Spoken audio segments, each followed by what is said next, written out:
Hey everybody, welcome back to another edition of Know Thy User, Rival Minds podcast, where we talk about all things internet and digital. I'm your host, Harley. I've got Chris with me today, an SEO analyst here at Rival Mind.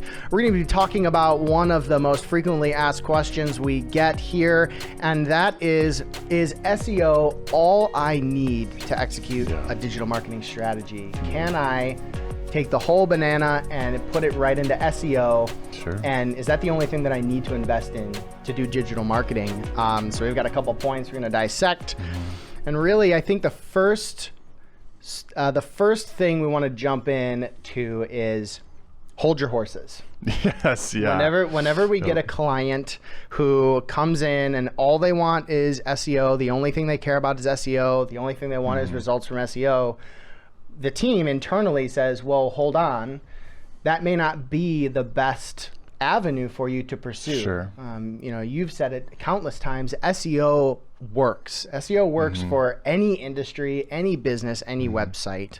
It's just a matter of in what proportion should we be using it. And where your business is currently at can have a huge impact on the success of SEO. Right. So when we talk about digital marketing or marketing in general, we take a step back. So in regards to marketing, how much really should a business be spending on marketing? Because I think a lot of businesses way underspend, and then they wonder why they're not getting any results or they're not growing as a result of the marketing efforts. So we have a little bit of information on that. Yeah. So it's super important to consider kind of where your company's at and what you're looking to achieve. But we can talk in generals and to give you a better idea of what you should think about spending. So in general, U.S. small businesses typically spend around 7% of their annual gross revenue if they're under $5 million a year.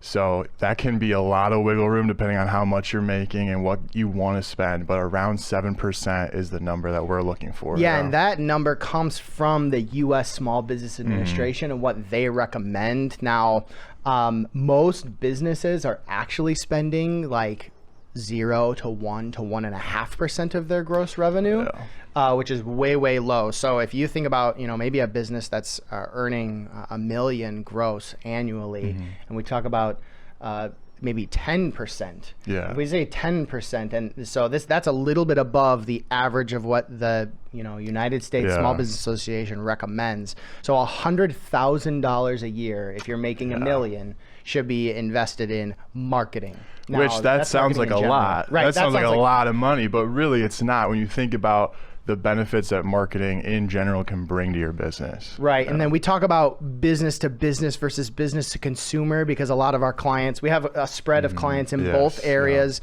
They'll say, well, social media isn't important to me, and or maybe door hangers aren't going to be effective, or whatever it might be.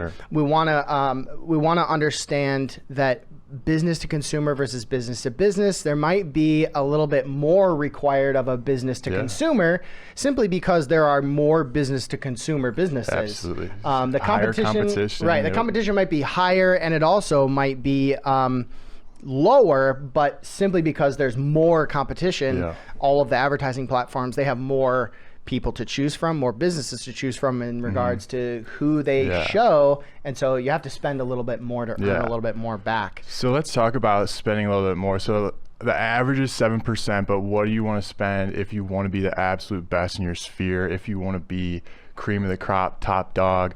What do those numbers look like? Yeah, so cream of the crop, top dog, excellent marketing investment usually is the average, or the most successful are typically spending between 10 and 15% of their gross revenue annually on marketing alone. Now moving into specifically digital marketing. So let's say we're making $1 million a year. We're a company and we want to invest 10%. We want to start with 10% in marketing. Where does digital marketing fall in that 10%? So we have $100,000 to work with in our marketing budget overall for 2022. How much do we invest in digital marketing alone? Sure. So the digital space is always growing, always changing, and it's becoming more and more competitive. Even in the last 5-10 years, we've seen hugely like huge overarching changes in industries where you could just throw a couple of dollars into a PPC ad and make $1 million overnight, to now that's not quite the case anymore. So typically we recommend spending about half of that 10 to 12% on your digital marketing efforts. Right. Yeah. And there are a bunch of different avenues that consist of, or that make up digital marketing as a whole. But so we're saying 45 to maybe 50% on average of that total 10 to 12% gross revenue should be spent on digital marketing. Now, we've seen it even as high as 70%, because some businesses that are heavily online, maybe an e-commerce business, there's no reason for an e-commerce business really to, invest in door hangers or to invest in flyers. So really, it depends on your niche. It depends on your competition. It depends on what your goals are. So let's talk about the different avenues that make up digital marketing.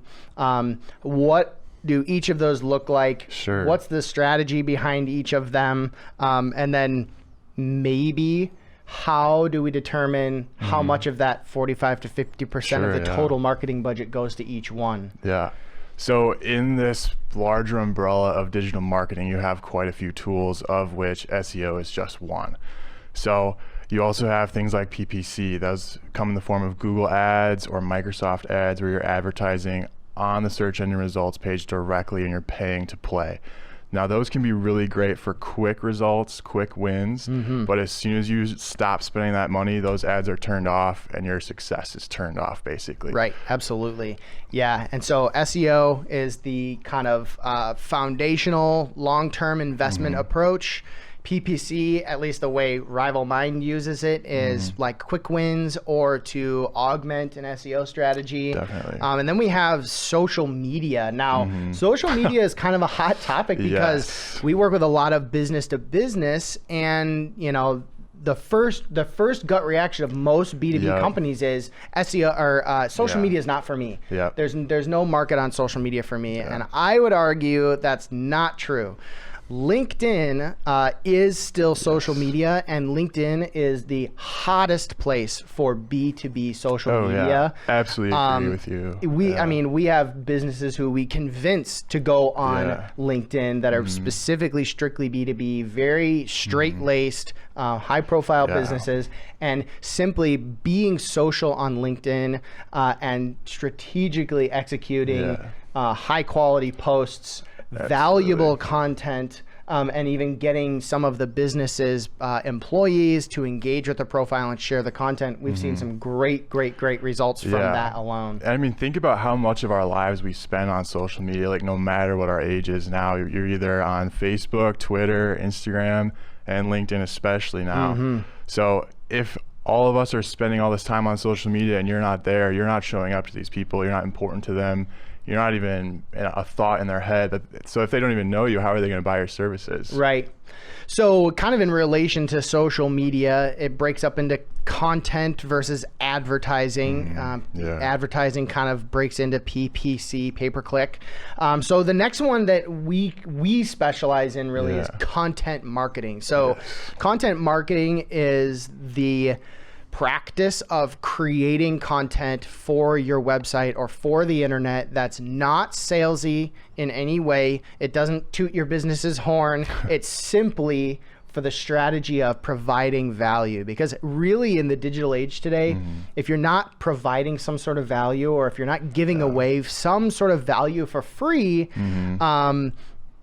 you're going to lose, because everyone's giving everything away. So whoever provides the best value the most is typically going to win, and that's where content marketing comes in. And most good SEO companies are going to kind of interweave SEO with content marketing. SEO itself is very technical, but the good SEOs or SEO companies are going to use content marketing to fuel an SEO strategy. SEO is very dependent upon the quality of your content. I like to think about it in terms of like content is the fuel in the gas tank and SEO is the driver of the car.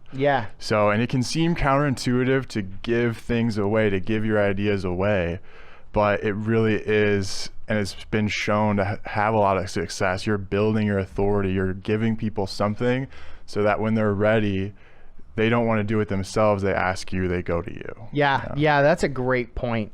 So the last kind of avenue of digital marketing that is really popular or that works really well is email marketing. Now, that can be highly controversial, especially in whatever niche you're in. That's where we get spam from. You always get those annoying emails. So poorly executed email marketing is spam right away. And so the companies that do email marketing really well are oftentimes really investing heavily into email marketing and email marketing strategy, because you turn into spam so easily. It takes a lot of time and effort to not be annoying. It absolutely. Being annoying is really easy to do with email marketing. So finding the right balance between those 5, SEO, pay-per-click advertising, social media, whether it's content production or advertising or both, content marketing, creating value on your website for the public with no intention of being salesy, and then lastly, that email marketing component. So now that we kind of cover everything, back to our original question, I guess, is SEO all you need for your digital marketing strategy? And the answer, if you couldn't guess, is, well, it depends, but probably not.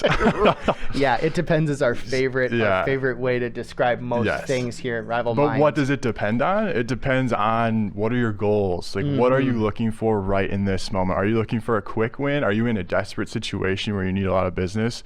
Or are you looking to build a foundation for explosive future growth? And that's kind of what it comes down to in the end. Absolutely. So I think there's a healthy place for SEO being the foundation. Yes. And I would add on to that, SEO that's good includes content marketing. So you're killing 2 birds with 1 stone, being the foundation of providing value, because that's what Google is looking for. When we talk about getting visibility on Google, Google's looking for value. And so the more value you provide to Google and to your potential customers, the better you're going to look, the better your foundation is going to be. And this is not to say that you can't get a quick win with SEO. You absolutely can. If you have a solid website and a solid page, you can get ranking on the first page of Google results within a month if you're really hammering it and doing great SEO work.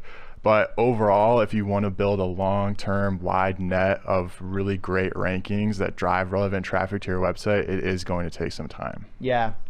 So the last kind of piece, we call this a holistic marketing approach. Is SEO all you need? I would say no. I think it would be smarter to divvy up your marketing dollars evenly across the spread of the 5 that we talked about. Determine which ones really are working for you, determine which ones maybe aren't the best for your business, and then throttle your budget between the ones that you are really willing to invest in. But creating this whole sphere of marketing, monitoring your brand on social, monitoring your brand on the Google results, the Bing results, the Yahoo results, monitoring your really exterior appearance to all the people who could be familiar with your brand as a result of your work is going to create this hey, I'm interested in this company because every time they interact with the public in any way, it's done well. And I think you bring up a really good point about monitoring all these different tools that you're using in your digital marketing strategy, because as you monitor, you can see what's working, what's not. And a lot of times when we see SEO strategies fail, it's because not all of the other components of the digital marketing strategy are in place. So if your website is garbage and it doesn't work very well, or it's got high loading times, or really anything, if you have poor content, if there's anything off about your site, the SEO strategy isn't going to save it. You really need what Harley just called that holistic approach to your digital marketing. Yeah, awesome. So kind of recap through what we talked about. We talked about how much should we spend on marketing in general. We say 10 to 12% of your annual gross revenue. Where does digital marketing fit into that 10 to 12%? Well, We think 45 to 50% is average. Depending on your niche, you might see up to 70%. Maybe all of it needs to go to digital marketing if you're something like an e-commerce business only. What are the different avenues of digital marketing to pursue? A lot of people maybe aren't even aware of all these different avenues. So we've got SEO, which we love. That's our core competency.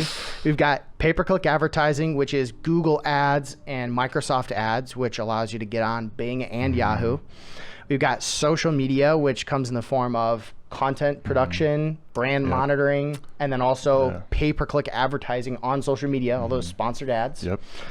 Content marketing, which is creating value for the sake of value, not for the sake of selling somebody.